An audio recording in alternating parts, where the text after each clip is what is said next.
Good morning, good afternoon, and good night, ladies and gentlemen. My name is Morgan. I'm the host of the Women Can podcast.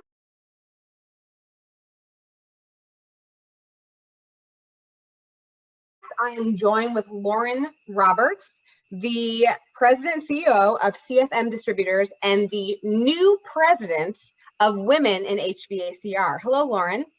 Hey, how's it going? It is going. Thank you so much for joining me this morning, this afternoon, or this evening.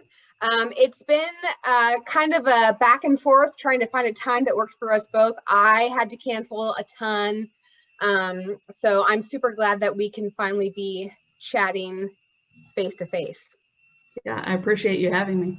Thank you. So Lauren, where are you right now? I'm in Western Nebraska traveling, visiting customers in our territory, but generally I'm in Kansas City where we're headquartered and where I live. Sounds like a really warm environment. You're probably just sweating where you're at. Yeah, about 12 inches of snow on the ground. So just trying to, navigate the roads right now.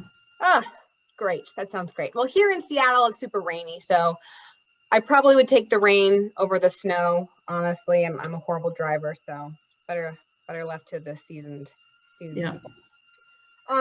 So Lauren, the reason why I wanted to have you on the podcast is because the purpose of the Women Can podcast is to meet and interview women who work in stereotypically male-dominated industries. HVACR is historically one of those industries. And yeah, I wanted to get your take. So starting out, I want to learn a little bit about you. What do you do?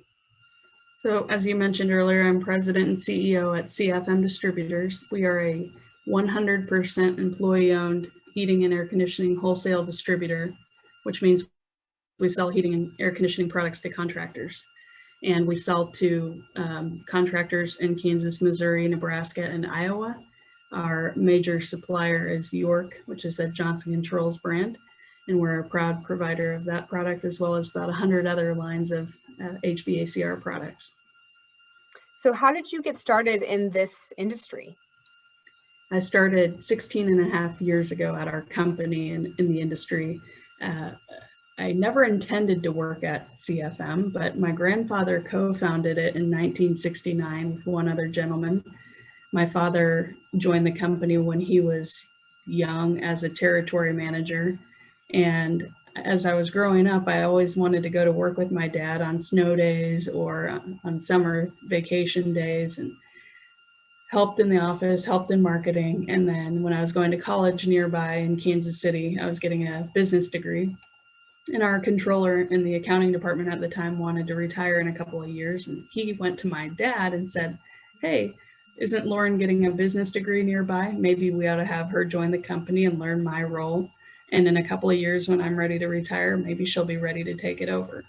So he said that to my dad. My dad asked me if I'd like to join the company in that role as an accounting assistant.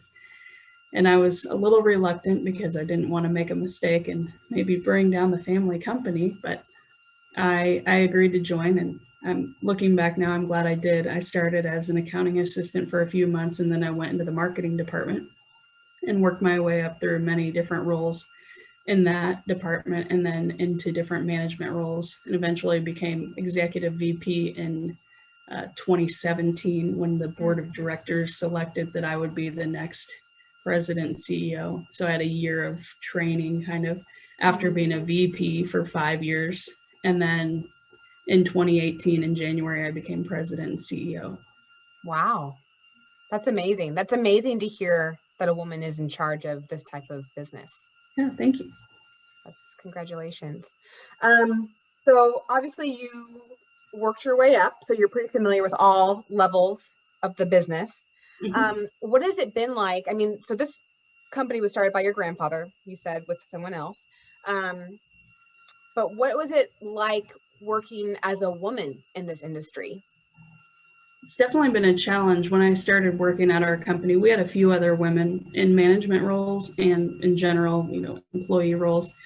And over the years, we've had more women join the company, luckily, but many times over the years, I found myself being the only woman in a boardroom, in a meeting room. And making sure that I feel, like I have a place at the table has always been, it was a struggle early on, but as years went on and I gained more knowledge in the industry, I found that if I didn't take my place at the table, then I'm just discounting myself. And that's a trait that many women have in business. So I became aware of that and made it important to, I'm equal. I'm going to take my seat at the table. I'm not going to sit back away and let some other person sit there at the table. So that kind of thing has always been on my mind and is something now I teach to women that I mentor in the business. But having a sponsor or more than one sponsor has been very helpful for me to echo some of my comments or feedback in meetings to make it really resonate with the other people who may have doubted just my feedback at first. And having somebody else believe in you and repeat what you said and say, that was a really good idea that Lauren had. It just makes your thoughts and feedback more relevant to the rest of the group and allows you to gain respect from others. And then over time, the more you contribute, the more respected you are, I think. So having a sponsor was really crucial to me. And I had multiples of them. I didn't just have one. So I was very fortunate to give me that relevance. And I still am very young too. So for my role and all my other roles, it's always been an age and a gender thing at some points in a male-dominated industry with many middle-aged or older men, and I'm just sitting here thinking, how can I crack the nut? And I have nothing against men, but it is tough when you find yourself among that. And I've just gotten used to it. And now I'm still finding myself in that situation more and more, but I'm used to it. So they think of me more as a peer now, I've found, than some person who may not belong. But it is a breath of fresh air now versus when I joined the industry 16 and a half years ago. When I started going to industry events, maybe 8 to 10 years ago, it was always funny because you go somewhere in public, not at an HVAC event, and you would go to the bathroom. And the funny thing is, everybody laughs about how there's always a line at the women's restroom. Well, at HVAC events, there was never a line at the women's restroom. And now when we go to some of our biggest trade shows, we all celebrate because there's now a line at the women's restroom. Yeah. Yeah.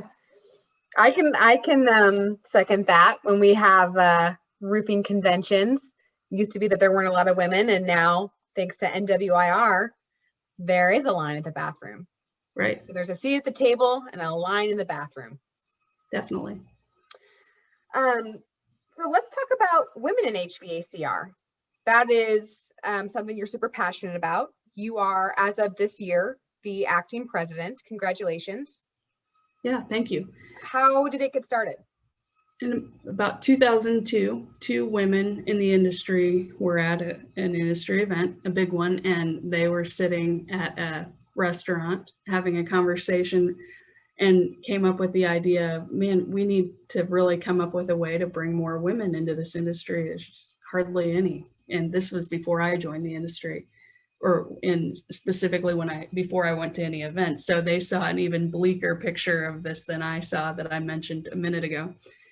And so they hatched the idea on a napkin about having this organization called Women in HVACR start to help attract women to the industry and then to help provide mentoring, networking, and education opportunities to women once they are in the industry to help them grow in their careers. And so over the years, there's been significant growth in the membership. And in the last couple of years, we've had our own standalone industry annual conference for women in HVACR, where for the first several years, it was always attached to another major industry event. So we had more automatic attendees. And now in the last 4 years or so, we've had our own conference, and our attendance has been climbing and doubling year over year in many years. And our membership has been as much as 600 individual members. And that doesn't include our sponsor members that are companies. So when I started going to women in HVACR events, I would say in maybe 2015 or 2016, there would be about 40 women in attendance, and now it's well over 200 at our annual conference. So we've come a long way in that way.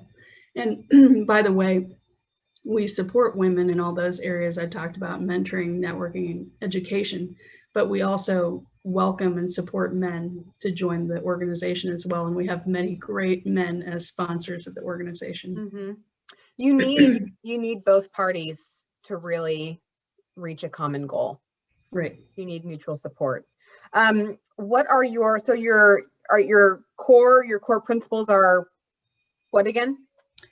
Mentoring, networking, and education is the three major pillars we try to focus on in providing those types of services to our members. We have recently expanded into an ambassadorship program where in the last couple of years, we have an ambassador toolkit that's a presentation toolkit that we give to volunteer members or people associated with our organization who want to go out to schools, to career days, to Girl Scout troop meetings, to any kind of grassroots effort meetings like that. When we're able to talk about careers, we give them that toolkit, and they are official ambassadors, and they go and present to groups to attract everyone to the industry, but also specifically women. And do you have members in every state? I think we have members in nearly every state. I haven't checked that specifically lately. Sorry, that was kind of an off-the-cuff question. Yeah. No, it's certainly all over the country, and we have some requests. We have members in Canada. We have some requests to make it more of an international organization, but we're just not quite there yet. So, in light of how things have changed for everyone, with COVID and not having as much face-to-face interaction, how has women in HVACR had to pivot the organization? Well, I mentioned the big success we've had in recent years at our annual conference, and in 2020, like many other events, we had to transition to a virtual only event. We were pretty nervous about that, thinking that we might get a reduction in attendance, because one of the biggest benefits of having that in-person conference is the networking, similar to any other conference you go to. And we were able to have our great events team within our board of directors create a really unique virtual experience over 2 days that included some special networking hangout rooms, as we called them, in addition to having several very powerful keynote speakers on the virtual platform, and a way for everybody to remain engaged throughout that. So that was our biggest way we had to pivot last year because of the pandemic, and it was really effective. Now going into 2021, we're hoping that we can get back on track with an in-person meeting, and we typically have that in September or October. So we're looking to hopefully get back to that now. But that was one of our biggest pivots. And then with the lack of other in-person events in our industry that we have a presence at, that impacted how we could offer benefits to our sponsors, because one of the benefits they get is their name recognition and on our banners and everything, and at our meet and greets at these other big industry events. And so we had to figure out different ways to deliver value to them in that environment. And we gave them different speaking opportunities on our biweekly Zoom in meetings that we do on the Zoom platform, and have different speakers on different topics for members to get a benefit without having to travel. And then we came up with some other social media and other ways to honor them and recognize them at our annual conference on the virtual platform. Clever. So you have had a very colorful, or you're well experienced in the industry. Do you find, what kind of positions do you find women working in within HVACR? Well, all of them. We have so many great positions available in our industry, but anything from leadership at manufacturing down to not really down to, but throughout the organization as product managers, as forklift drivers, assembly line workers, marketing, sales, accounting roles, and then those same roles go down to the distributor level that I'm at. We have females who work in the warehouse in our company. We have them in leadership at my level. We have many female managers throughout our company in all the different, again, sales, marketing, accounting, warranty, credit, collections. We have a female receptionist, so there's that. And then at the contractor level, we have a ton of women technicians out in the field who are members of Women in HVACR, and they love to do the hands-on work, and they're great at it. There's no difference between what they can provide versus what men can provide.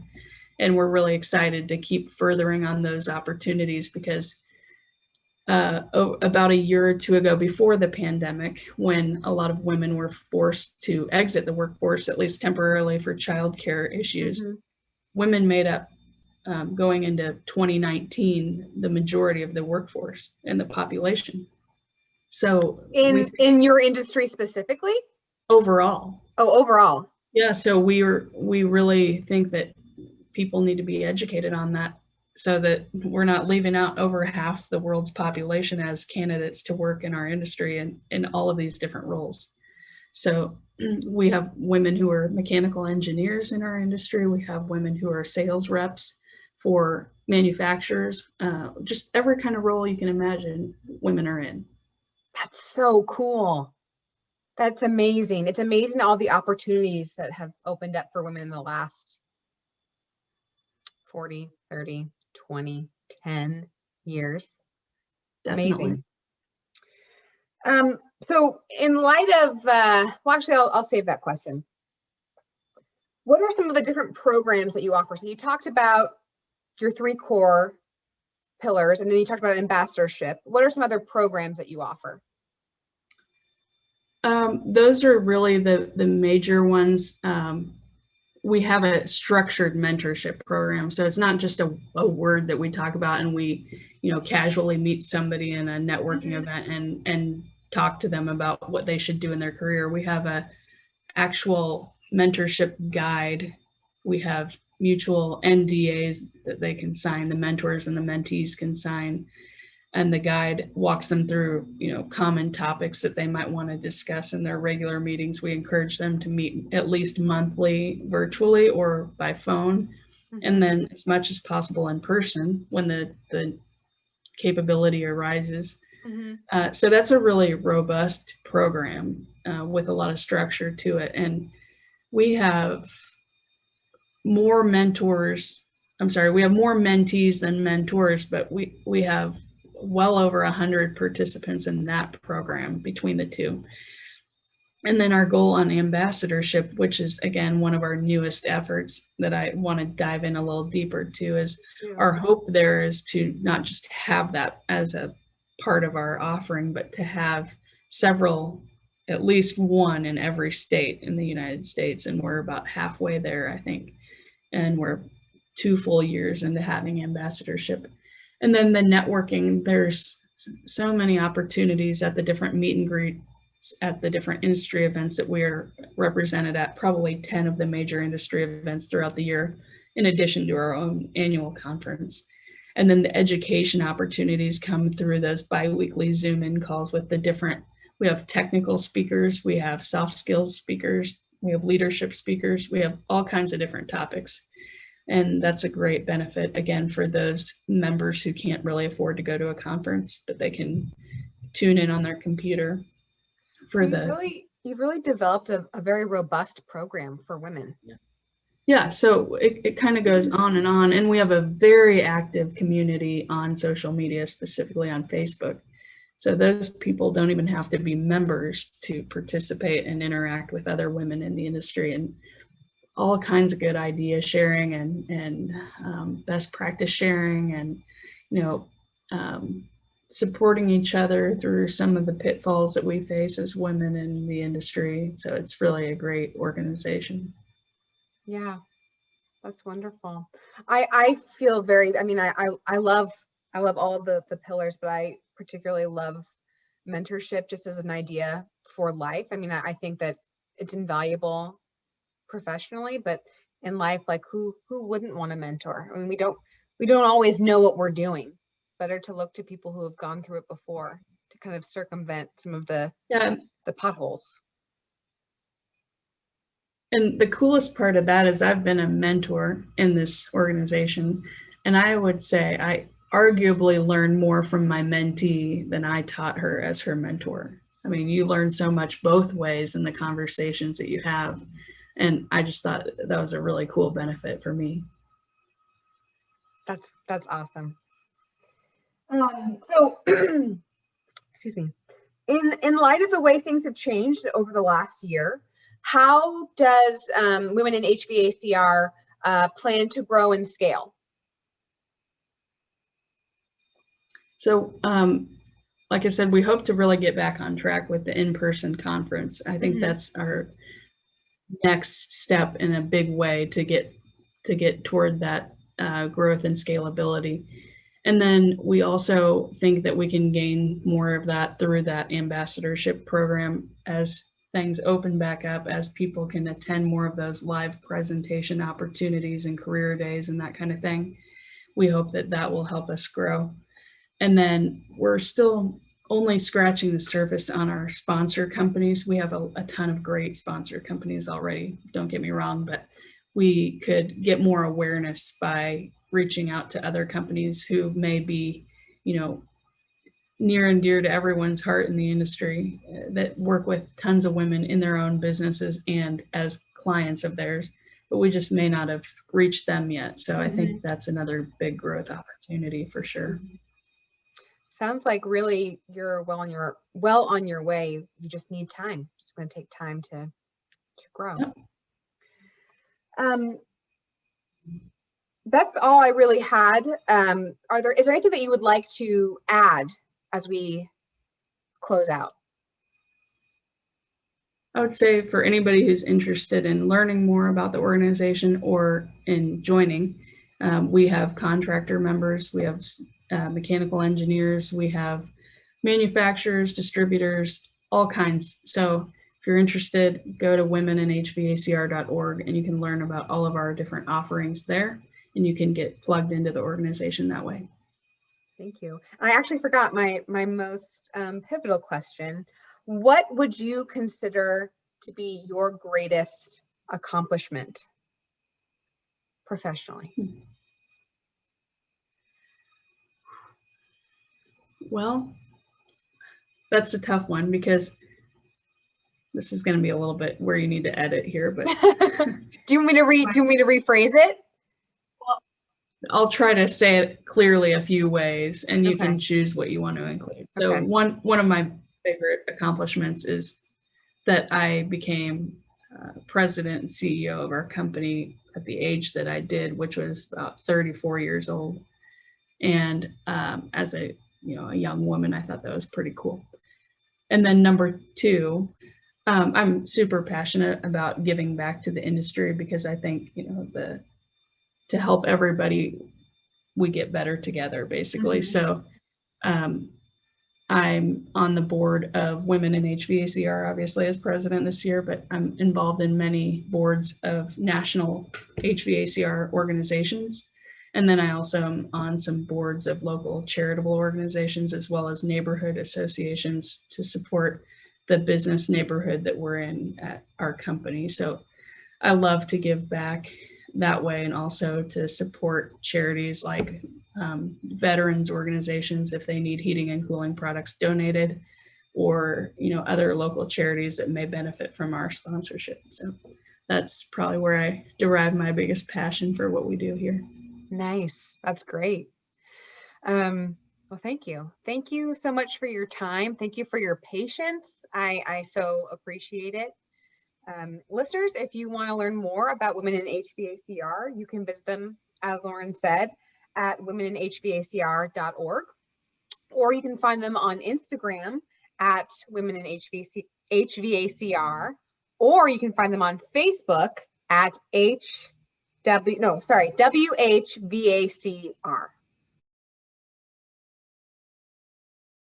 So on Facebook, you can find them at Women in HVACR. Thank you so much for your time, Lauren. Listeners, thank you so much for listening. And remember, like Lauren, women can.